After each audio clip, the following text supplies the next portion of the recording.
To add colour, I used the same technique that I used on my landscapes. So I started off with my darker colours. So I used a darker green and a quite dark blue. And then I used a light blue just to add a little bit of depth. And I went in around the contours. I was really trying not to make this page too dark because I wanted to still be able to see the writing, but I did want it to blend into the landscape above it as well. So I added quite a bit of colour, and then I went over in a yellow and blended all of my colours together. You can see I'm holding the pencil slightly oddly, and that is because I'm using the side of the lead so that I can cover a large area quite quickly. The advantage of it is that it takes less time, but the disadvantage is sometimes you can be a lot less accurate because you're holding a pencil a bit weirdly.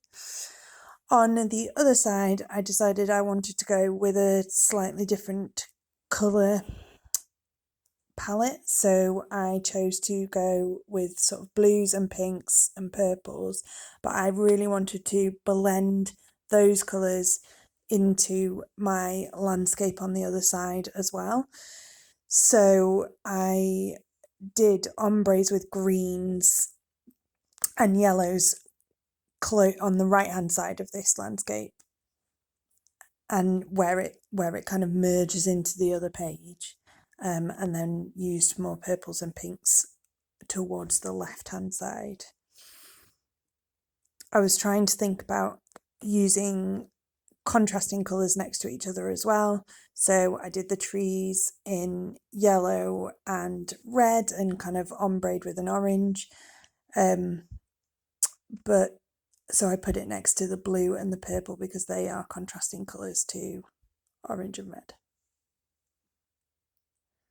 And then I wanted the what can we see in his work to be quite visible, so I went over it in yellow, and I think that really makes the purple stand out as well.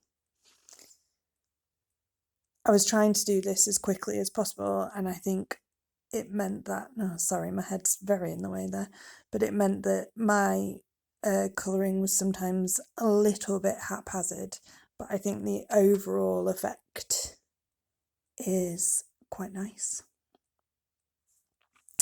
I decided not to colour in the sky section, and so I let the sort of smog and the teardrops or the acid rain stand out against the white background, which I think looks quite effective.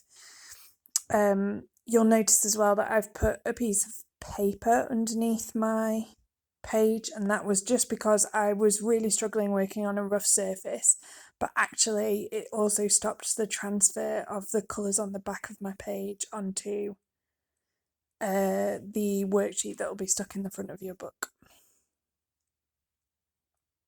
I am sorry about my head. I had no idea that it was in there.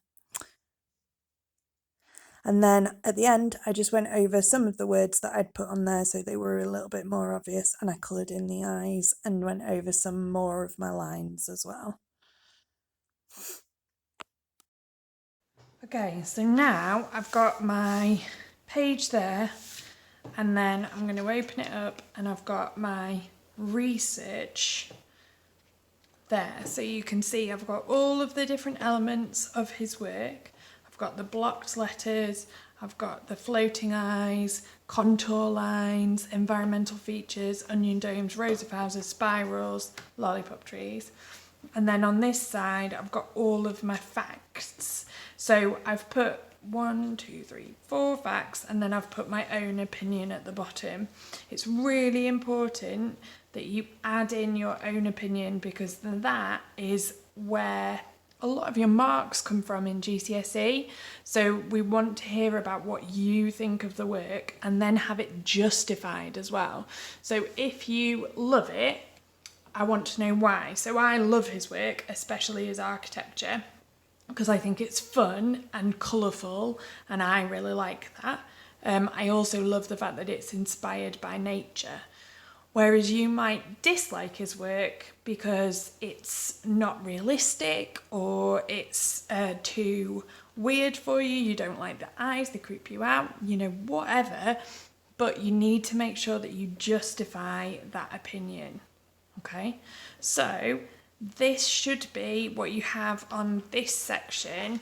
And so you open up your book, you've got the 2 layers with the research page kind of within your art piece.